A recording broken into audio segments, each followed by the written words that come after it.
Dear learners, welcome back to our channel Learn English with Venkat. మనం spoken structures expressions భాగంగా ఎక్స్క్లూజివ్గా ఈ video లెసన్లో don't even know plus how to V1 అనే structure గురించి డీటెయిల్గా తెలుసుకోవడం జరుగుతుంది. ఈ స్ట్రక్చర్ని ఇంగ్లీష్లో మనం ఎలా యూజ్ చేస్తాం, అలాగే ఈ స్ట్రక్చర్ యూజ్ చేసేటప్పుడు సెంటెన్స్ ఫార్మేషన్ ఏ విధంగా ఉంటుందనే విషయాలన్నీ కూడా చాలా డీటెయిల్గా తెలియ ఎగ్జాంపుల్స్తో ఎక్స్ప్లెయిన్ చేయడం జరుగుతుంది. So order waiting for discuss started. Friends, మొదట మనం ఒక సెంటెన్స్ తీసుకొని దాన్ని అనలైజ్ చేద్దాం. చూడండి, I don't even know how to make tea అంటే నాకు టీ ఎలా చేయాలో కూడా తెలియదు, లేదా నాకు టీ చేయడం కూడా తెలియదు, నాకు టీ చేయడం కూడా రాదని చెప్పి ఇలా దాని యొక్క మీనింగ్. అయితే ఇక్కడ మీరు జాగ్రత్తగా అబ్జర్వ్ చేసినట్లయితే ఈ లెంగ్తీ సెంటెన్స్లో 2 పార్ట్స్ ఉన్నాయి, అంటే 2 స్మాల్ సెంటెన్స్ ఉన్నాయి. అవేంటి? ఐ డోంట్ నో ఒకటి, second one how to make tea. I don't know అంటే నాకు తెలియదు, హౌ టు మేక్ టీ అంటే టీ ఎలా చేయాలి. అయితే ఈ రెండింటిని ఈవెన్ అనే వర్డ్తో మనం జాయిన్ చేసి ఈ లెంగ్తీ సెంటెన్స్ని మనం ఫ్రేమ్ చేయడం జరిగింది. అంటే ఇక్కడ ఏదైతే నో అనే వెబ్ ఉందో ఆ నో అనే వెబ్ ముందు ఈవెన్ యాడ్ చేసి మనం ఈ రకమైన సెంటెన్స్ ఫ్రేమ్ చేయడం జరిగింది. చూడండి, I don't even know, I don't even know నాకు కూడా తెలియదు. ఏంటి తెలియదు? How to make tea, tea ఎలా చేయాలో. అలా మనం సెంటెన్స్ అనలైజ్ చేసుకోవాలి. అనలైజ్ చేసుకుంటే మనం చాలా ఈజీగా సెంటెన్స్ కన్స్ట్రక్షన్ చేయగలం. Second one, you don't even know how to talk to others. ఇతరులతో ఎలా మాట్లాడాలో కూడా నీకు తెలియదు. అంటే ఇక్కడ కూడా అనడానికి ఇక్కడ మనం ఈవెన్ని ఇక్కడ యూజ్ చేయడం జరిగింది. ఈవెన్ అంటే అర్థం ఏంటి?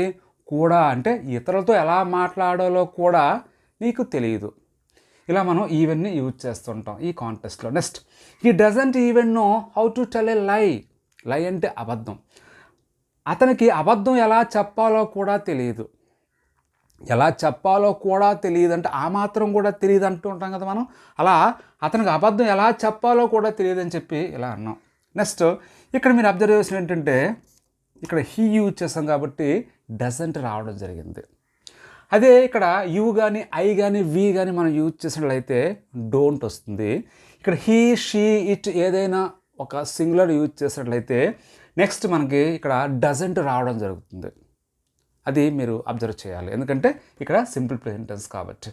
Next, they don't even know how to speak English. ఇక్కడ దే యూజ్ చేస్తాం కాబట్టి డోంట్ వాడడం. They don't even know how to speak English. వాళ్ళకి ఇంగ్లీష్ ఎలా మాట్లాడాలో కూడా తెలియదు. He doesn't even know how to be happy with others.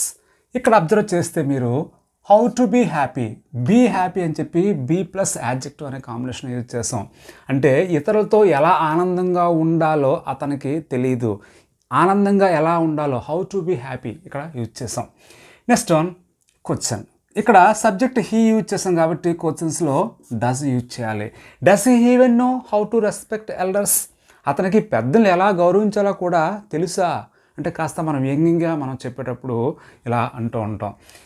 ఇది పాజిటివ్ క్వశ్చన్. ఇప్పుడు నెగిటివ్ క్వశ్చన్ చూడండి, డజంట్ రావాలి స్టార్టింగ్లో. ఎందువల్లంటే ఇక్కడ సి అనేది సబ్జెక్ట్లో ఉంది కాబట్టి. So doesn't she even know how to make tea. Tea ఎలా చేయాలో కూడా ఆమెకు తెలియదా. ఇక్కడ చూడండి, ఆమెకు తెలియదా నెగిటివ్ క్వశ్చన్, తెలుసా అన్నది పాజిటివ్ క్వశ్చన్. ఆ డిఫరెన్స్ మీరు అర్థం చేసుకోవాలి. Next one, don't you even know how to receive guest. అతిథులను ఎలా రిసీవ్ చేసుకోవాలో కూడా నీకు తెలియదా. డోంట్ యూ నో, తెలియదా. ఇలా డోంట్ యూ నో యూజ్ చేస్తాం. Next one, how should I say she doesn't even know how to make a call. How should I సే, నేను ఎలా చెప్పాలి, ఏమని? She doesn't even know how to make a call అంటే call కూడా ఆమెకు చేయడం రాదని, చేయడం తెలియదని నేను ఎలా చెప్పాలి. ఇక్కడ నేను ఎలా చెప్పాలనడానికి how should I say use చేస్తాం.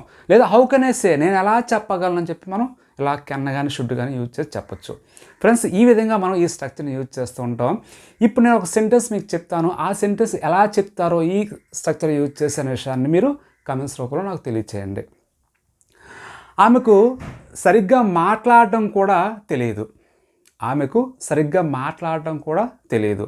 ఈ సెంటెన్స్కి ఎలా ఈ స్ట్రక్చర్ యూజ్ చేసి చెప్తారో మీరు కమెంట్స్ రూపంలో తెలియచేయండి. Okay, thank you for watching. Take care, keep learning.